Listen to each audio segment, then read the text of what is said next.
Welcome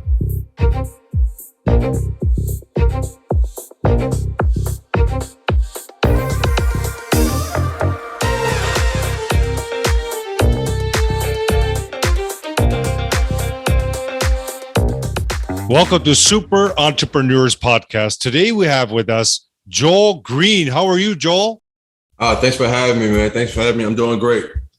Oh, it's my pleasure, my friend. Thank you for taking the time. So glad to have you here. You know, I know we were chatting a little bit before we went live and recording, but you mentioned something. You have some sort of tour happening next week? Not so much a tour, but just, we have our Nike camps coming on. I'm a national director for Nike Sports Camp. So, I have different camps around the country. Fortunately, I don't have to go to each location. And we have about 60 different camps in a matter of 8 weeks. I'll be on site for about 5, maybe 6. But yeah, starting next week, we'll have our camps in Princeton. Then the following week, I'll be in Chicago doing a quick event, and then back to New Jersey again. So it's about to pick up. That's great. Getting ready for Joel. that. Yeah, that's awesome. Joel, I always like to allow the guests to kind of introduce themselves in their own words. The stage is yours. Awesome. Well, again, my name is Joel Green. So I'm someone that's come up, I dare say, on the rough side and just been working my behind off to make things smooth for the rest of my life. I came up in Philadelphia, North Philly native to be exact, and very proud of where I come from. Came up in very humble conditions and circumstances, and honestly, with no regret. I look back on that and realize now that that's what made me who I am today. Developed a callous toward difficulty, growing up in an abandoned house, witnessing violence in my environment, just literally being 10 feet away from a shooting when I was 6 years old. Just having to overcome things like that, losing my older brother tragically when I was a teenager, just having a knife pulled out on me, before the age of 10, just random things like that to where I look back on my life and say, God, thank you that I'm still here. I'm glad that I have opportunity before me to not just live, but to really capitalize on life. So that's, who I become in a nutshell. But between that early stage and now, I was fortunate to play Division I basketball, become a professional basketball player for some years, and start my own company while I was playing professionally, and decided to retire early from basketball to follow through with my company. And I'll just say it's been over a decade. So we've had some success. We've partnered with Nike Sports Camps, and I'm now a national director for Nike Sports Camps. That's amazing. So what business is this? Can you explain the business side Absolutely. of things? So my company is called Pro Level Training. So we're a training company for athletes to where our focus is not just on the skill set of the players, but also the mindset of the players. And that's one area where I really it's factual at this point, to where I see it lacking in so many athletes, not just youth, but on the pro as well. And, it's more expanded and more visually seen by the pros because we watch them on TV. We see where the mental may be lacking sometimes, where they're getting in trouble off of the field, off of the court, just so many things, improperly dealing with anxieties, things like that we really help the youth deal with.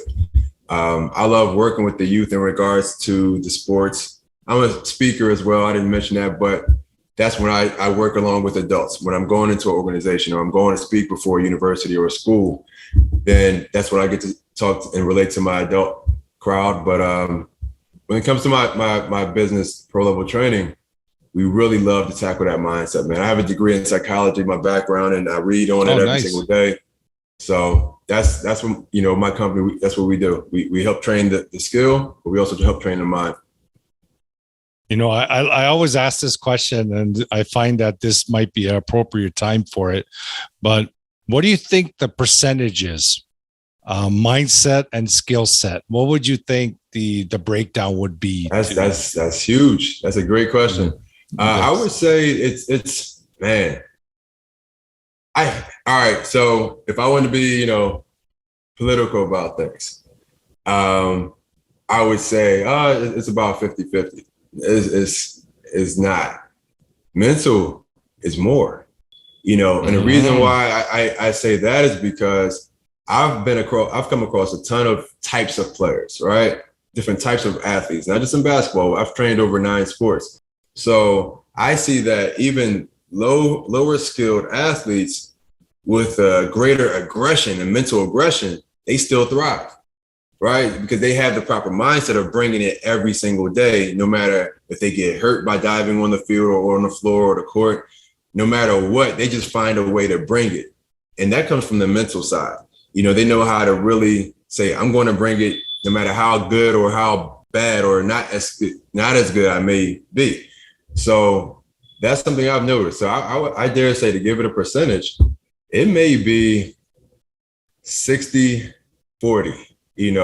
possibly even 65-35, or something along those lines, mental to skill set. Yeah.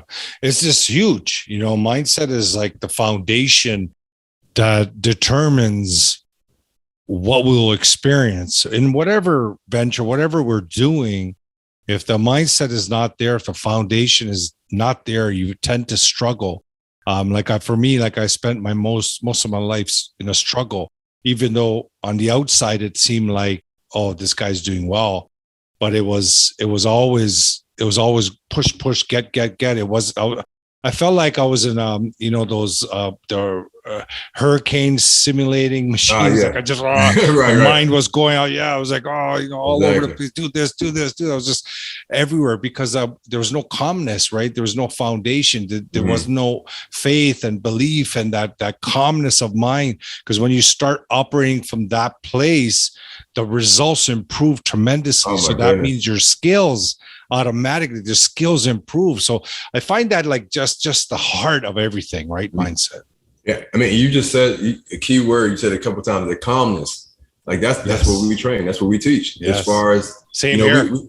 It's so important because that's when you make the best decisions, right? When you're calm.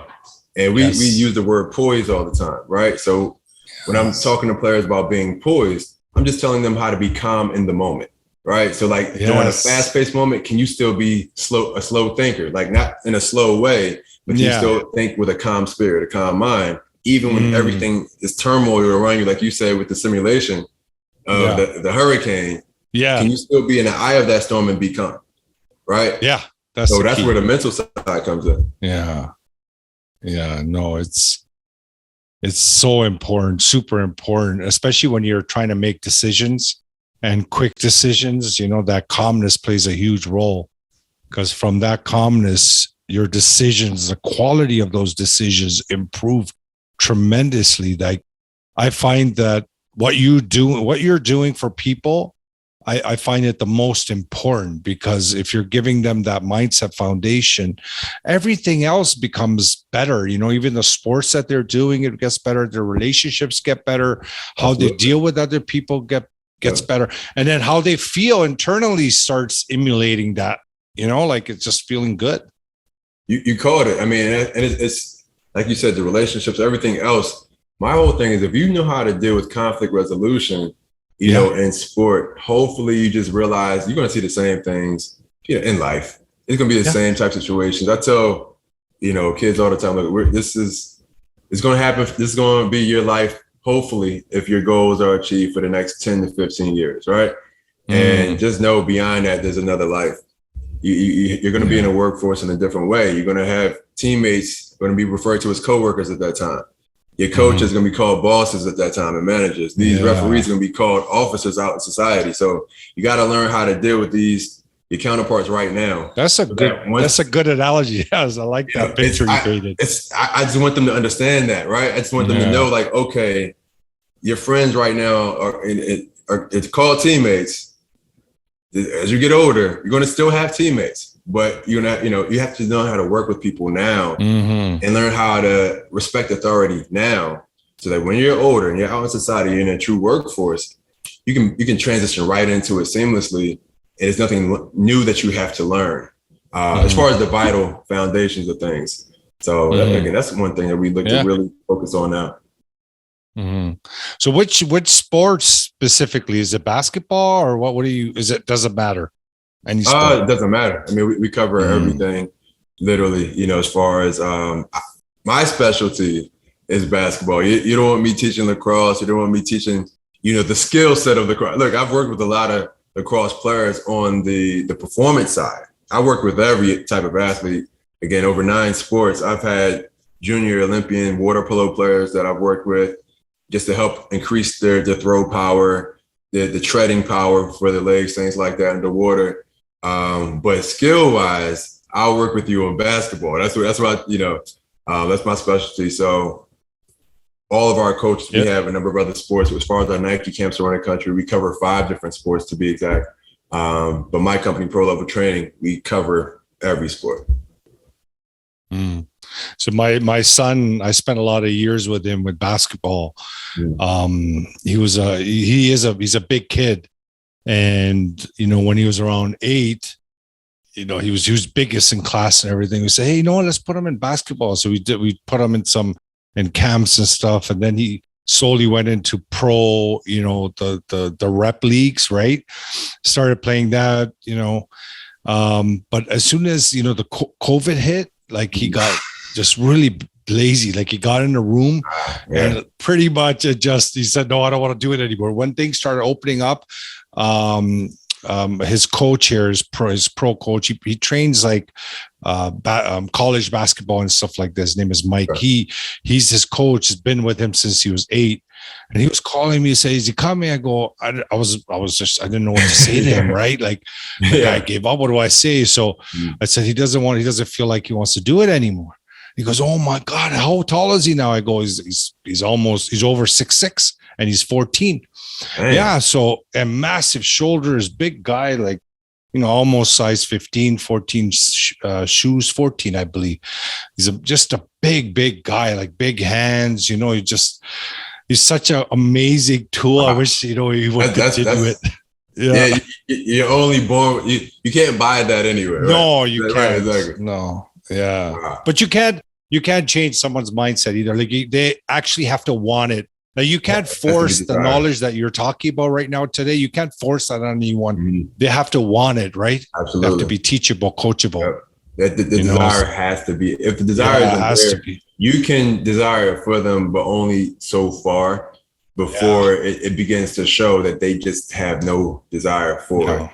So who knows? It might change. Maybe. And honestly, I think it's like so much foundation resurfaces, right? Yeah. Even, that's true. Times to where even within myself, I've had a disinterest in certain activity that I had high interest in before, super high interest in. It's like, well, where did it go? It's not that it's gone, but it's covered up a little bit. Some other things that I now have interest in to where they, they're covering up those interests. I just have a new interest right now. But all of a sudden something comes up, something may happen to where it's like, oh, I forgot about that. And all of a sudden my interest is just as high as it used to be. So, they resurface. So I highly doubt that it's gone. Yeah. But it's probably just waiting to be resurfaced and have some interest come in. And maybe one of his friends that may say, hey, look, we're going to do this. He's like, oh yeah, I'll come. Yeah. Who knows? Well, I seen him. Like we went to someone's house and they had a basketball net in the back and he was just playing their shooting. Mm-hmm. I was told my wife, because is that the same? Exactly. And he could be sitting inside on his devices, right? That's what he loved, but he was just playing. So that was nice. So, you never know, right? It comes back. Yeah. Same thing happened to my son. He's much younger, but, I saw the same thing during, when shutdowns happen and everything shifted inside to a screen and, the video games. Yes. It just increased by hours at that point, as opposed to only an hour or so a day. All of a sudden, it was multiple hours a day. Multiple. They didn't have to go anywhere. Yeah, I get it, man. I saw it. Once you get that, we just tend to see us there and say, "Oh, it's so much easier just to sit there." Exactly. I get to play with my friends from home, right? It's it's such a dangerous thing, man. Oh my goodness. I know. Yeah, not good. So, how did you get in Nike? Like, is there a story behind it? There's a story. There's a story for sure. It's a hustle story. Nice. Sure. It was just me grinding it out. Once I began, just training a few kids, it was just literally one-on-one training. Then a couple, maybe me just training 3 kids, things like that. I said, hey, bring a friend or two. once I really saw my interest in it just be, I already had an interest, of course. That's why I started the company in the way that I have. But once I really saw this thing clicking and the impact that it was having on the kid or two that I was training, I said, man, okay, let me try to do this in a group form, right? So let me go ahead and have a small group training. All right. Hey, bring a couple friends with you. Tell them here's the cost. And many times I would say just bring some friends, no cost, just so I can train and practice myself. I love to diagram drills and concepts and plays. I do it for fun. I have a clipboard, dry erase so you can see the corner. I just have a ball, man, just organizing drills and working on different ways to increase the game of basketball. So I would say, tell some of your friends to come. I just want to try it. I wouldn't tell this to guy. I want to try, but for me, I wanted to try out some new drills that I drew up. And so I would just begin doing that in small group form, but they just began getting better quickly. So I said, okay, let me see if I can put on a camp, right? I'm like, all right, I can definitely put on a camp. I wanted to have my own camp since I was in college. It was a goal of mine. And so I said, well, who can also help with this, right? Now, for me, I'm not just a dreamer, I'm a pursuer. So I say, all right, let me think of who's at the top of the food chain when it comes to sports brands. Okay, I look down at my feet, Nike. Okay, I'm a Nike head. I've been on a Nike circuit in AAU in high school. I've always been Nike. So I said, all right, let me find a way to reach out, and see what can happen. A couple things happened. I decided to put the whole camp thing aside. It's pretty funny. So I decided to put that idea aside and say, you know what, I want to continue to develop myself as a trainer. And I was in touch with the USA team, the under 16 USA team, and out in Colorado. And I said, well, look, I would love to work along with you guys. And they wanted to bring me on as a skills trainer for the team, but an intern skills trainer. And so it was a lot of guys who are currently in the NBA right now on that team. Jabari Perkins, it was a lot of guys on that team that's currently in the NBA. This was back in 11 or 12. So they were still in high school, of course. And, so they went through college after that point, but they said they wouldn't be able to pay me. And that was a tough call for me at the time. I just stepped away from playing basketball. So no income, right? This is just the real side of life. No income. I said, man, I don't, it'll be a great experience, but I just didn't have the time to do that. I just got married at the time. No income coming in. I had a little bit, saved over from my career, but I'm like, okay, it'll be hard to travel for the next 2 to 3 months with you guys around the world and not make anything. And I didn't just want to leave after I just got married like the month before. So I said, well, I'm sorry, guys, if I can't do it, I won't be able to do it. They said, well, look, we have some guys over in the sports camps division for Nike. Would you mind if we give them a call for you? I said, would I mind? What do you mean? Yeah, said, of course not. Let's do it. Yeah, let's go. Let's do this. I remember exactly where I was. And driving around in Philly, I'm like, okay, let's please do. The next day I got a call. And we, made a connection. They saw what I had going on already with my company, the website, just different things that I let them know about. And they loved the fact that I really covered the performance side of the game and the mental side of the game. And so let's try some. Let's try one camp. Let's see how it goes. And I had my first pro level training Nike basketball camp in 2012. And it was just in one location in New Jersey. And my company just began expanding. And I'll just fast forward and say that we now have over 60 camps around the country and in Canada. And we're in about 16 states and close to 40 cities. So who manages, is it like a franchise model, or do you have like coaches here in different, like in Canada, for example? How does it work for you? Great question. So that's exactly how I modeled it. So what I figured, again, for me, it's simple. It's a simple concept from my end. I said, well, okay, if I'm doing so well here, home base where I started it, I said, well, I know people everywhere around this entire country. So I did some research, for Nike sports camps, and they didn't ask me. I just took it to them and said, look, I see that you don't have camps in this area, that area, that area, that area. You're not in Chicago. You're not in Minneapolis. You're not in Dallas. These major cities. And then I looked at my phone and said, I know somebody in Chicago. I know someone in Dallas. I know someone in Minneapolis. I said, I can get us in there. And they said, well, in what way? I said, well, look, all I'm going to do is I'm going to train that person over the next few months to be me there, right? I'm going to have them do exactly what I do there. And, I just literally, I reached out to my network who are also pros in the field, either a professional trainer, a coach already, or a recent player. And I wouldn't just reach out to anybody who just had experience. They had to still be a quality individual that I felt could execute on what we wanted to replicate there. And that's what we did. And, say, all right, cool. Here, Minneapolis, here's how you do it. I've trained that person over about 3 to 6 month period leading up to the first camp there. And I said, look, here's how we have to talk. Here's the verbiage that we use. It's the signage that we use for the Nike side of things. And here's how we operate on pro level training side. And all of a sudden we had a pro level training Nike event in Minneapolis. And then we did the same thing in Dallas, in Chicago, and a lot of major markets in Iowa, Cedar Rapids. And we just began growing like wildfire. And in a matter of literally, that's amazing. In a matter of about 3 years, we more than quadrupled, and it just kept going. Amazing. So what are your plans now? Are you going global or staying in North America? What's going on? That's the plan. I was just on the phone earlier, talking about doing something in London for the first time. We said we wanted to hit the UK area. And, we were talking about some specific areas more so in London, just, some connections that we have over there. Just my personal connections. And I want to possibly bring Nike in on it, or me just go just with pro level training. Throwing you some early nuggets right now. But it's global is definitely the way to go. I want to have a global impact. That's the main thing. I started this company so I can have as large of an impact as possible. And the large doesn't just mean in the States, in America. It's large means, okay, I played over in Europe in multiple places. I still have connections in these places. I got to utilize them the same way I did here. Yeah.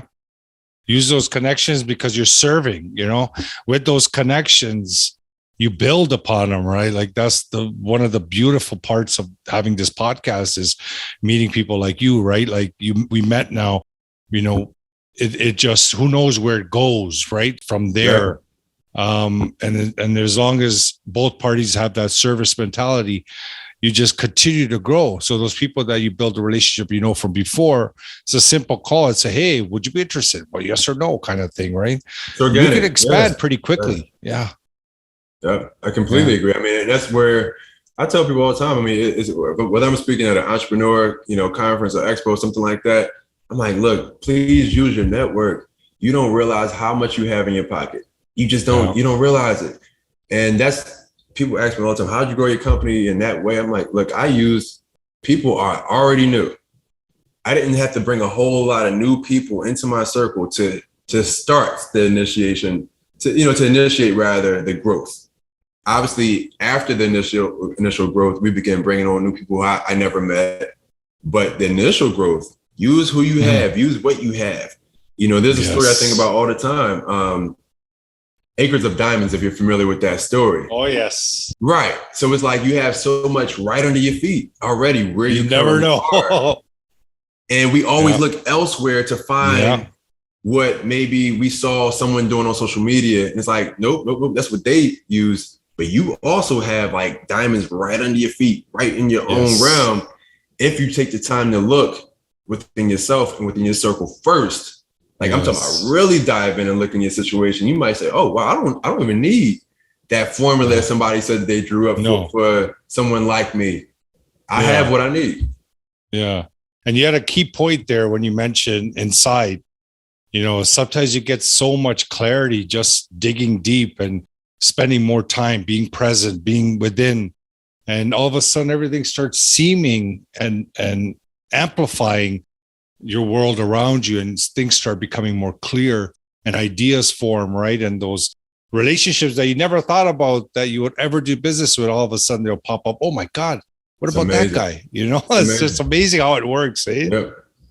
Yeah, it's amazing. So I always like to ask our guests what their inner superpower is that got them to this point. Perspective. It's definitely perspective. Perspective. Nice. No doubt about it. There's no hesitation of thought. If I'm asked that question, I have the gift you know, of quickly. And that's the thing too. I feel like a lot of perspective for most, and this was me before too, but I'm so intentional about it to where it's not this anymore. But for most people, perspective comes in hindsight. Multiple perspective rather comes in hindsight for a lot of people. Mm-hmm. Thank God I'm able to exercise multiple vantage points and perspectives in the moment, which was a challenge for me before. But I became so intentional about making sure I did that so that I stopped emotionally reacting to things. Sorry, give me 1 second. My vacuum cleaner started going to Roomba. Where'd it go? All right, apologies. No, my those those automatic vacuum cleaners. Oh yeah. Somebody put a timer on at 4. There's no timer during work time, but apparently someone put it on their remote. Yeah, that's funny. Yeah, but yeah, I mean, it's just more so as far as the side of perspective. It's something that I had to train myself to do, to amidst the situation I'm going through, and not after the situation, but while something's going on. I trained myself as best as I could to see things from multiple perspectives, to have hindsight in the present. And that was that was my objective. I take people through this exercise now to help them have hindsight in the present moment of where they are. It's so important because it's like, I'm not a fan of waiting on, like, why do I have to wait for my 2020 vision to come with hindsight, right? Like I can see something with 2020 now if I pursue that, but so many times we're so emotional, we're in our feelings to where once the cloud clears, there it is. I don't want the cloud at all. The moment I see things start to clear. Just to correct though, is 2022, right? Not 2020. Right. Okay, I just want to make sure. Right. I was like, oh man. Well, you know how they say hindsight is 2020. Right. Oh, yes. Right. So I'm like, I don't need I don't need to see with that, I can have 2020 vision right now as opposed to waiting on hindsight. And I don't want to see anything with 2020 eyes. 2020 was such a crazy year, man. I don't want. Don't bring it up. I'm glad we're in 2022. Yeah. It was nuts, man. Yeah, I know. But yeah, I would say perspective. That's awesome. Now what I'm realizing is a gift of mine. Because people tell me, I didn't know that until people say, man, it's not that I'm always optimistic. That's not the case. But I provide just some realism for people when they bring situations my way. Say, look, no, you got to stop yourself. And number one, hold yourself accountable for something that you're involved in and not just looking elsewhere. Stop looking at everybody else all the time. Yeah. Having perspective as far as an objective view of yourself. Like, see through someone else's eyes, see yourself. Yeah. And that's where you should start. That's just, something I do for myself. So I would say perspective. Yeah, that's pretty good. It's a good one. And a detailed explanation of it too, because you're really good at painting pictures, eh? I noticed that.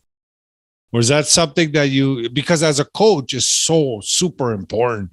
I got to do paint a picture. Oh man. But I'm telling you, like, it's not that common. Mm-hmm. To be able to paint a picture, so you're able to articulate that. So help me understand. Yeah. A lot of things. Give me this. So for audience sake, when they're facing a challenge, what would you tell them if they're facing a circumstance or a challenge that they're not happy with, how should they deal with it? Question it, but without emotion. Right. So question the situation that you're going through, but don't say, why me? Why is this going? Yeah. No, that's the wrong judgment. Question. Right. That's going to put you in a place of self-pity. That pity is going to turn into a pit that you're going to be stuck in. So you want to make sure you're questioning that thing in that moment. Like, okay, why is this happening? Like, that's without emotion as opposed to why. Question it. Try to get something from that. Okay, next question.